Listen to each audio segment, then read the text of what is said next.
In this video, I'm going to show you how to turn ordinary text into a hand-drawn masterpiece. Here we have our standard boring text layer. We want to make this look like it's been drawn by hand, frame by frame, like in the good old days. And the first step is to add some subtle movement to each letter. To do this, we need to open up the properties of one of our text layers and then click this button next to Animate and select Position. We can also add more properties afterwards by going to Add, Properties, and then whatever we want. In addition to Position, I decided to include Scale and Rotation. Let's click Add again, but this time, rather than Property, we want Selector and then Wiggly. Open up our Wiggly selector and adjust our wiggles per second, and then add a little amount to each of our previously added properties. We can then copy and paste this onto our other text layers. And there we have some wiggly little cheeky letters, all wiggling around and all happy and wiggly. Wiggly. As nice as this is looking, it's just too smooth. And to fix this, let's add a new adjustment layer and add the effect Posterize Time. And drop this number to around 12 or lower, depending on how steppy you want your animation to be. The movement is looking pretty good, but our letters are still too clean.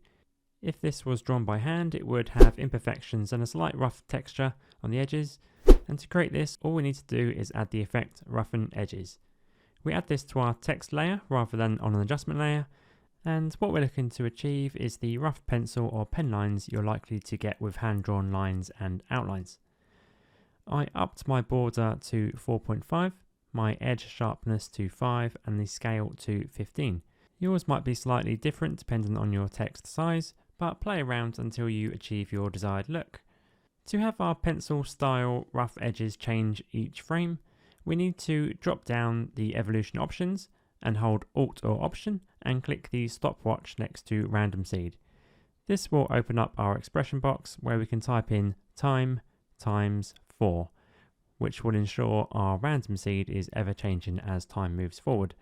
Again, this effect can be copy and pasted onto our other text layers to make sure we produce as little energy as possible. You're a lazy. Right, how about some random specks and dust?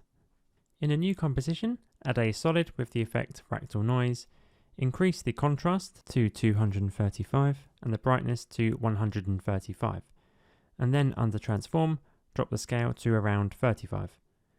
You should be seeing a white page with the odd small black speck. If not, adjust these three properties until you can, or you're happy with their size and numbers. To animate these specks, let's again drop down evolution options and hold Alt or Option and click on the random seed stopwatch to open our expression box. Type in time times 4 and click off. We can now drop this into our main composition under our time adjustment layer, set the blending mode to multiply, and there we have some dusty specks. Let's duplicate that texture composition that we just created and adjust the properties to achieve a larger cloud type pattern, with the contrast at 72, brightness at 60 and scale at 250, and our random seed expression should still exist and therefore animate. Bring this into our main composition, drag it to the very bottom and turn it off. Select all of our text layers, and in the track matte dropdown, select that last texture layer we just dropped in, and then click this button to change it from an alpha matte to a luma matte. Now you will see that our text has the appearance of being slightly worn out in certain places, which adds to its imperfections and overall hand-drawn style. One final touch we can do is add a looping paper texture, which will really add an extra level of detail and is super simple to create. And if you click on this video right here, then that will take you to a short tutorial on how to easily create a looping texture using any one image or photo with only a couple of steps, which can be useful for a number of different projects, not just this one. So hopefully I will see you over there shortly. But for now, please don't forget to like and subscribe. Thanks for watching, and I'll see you again soon.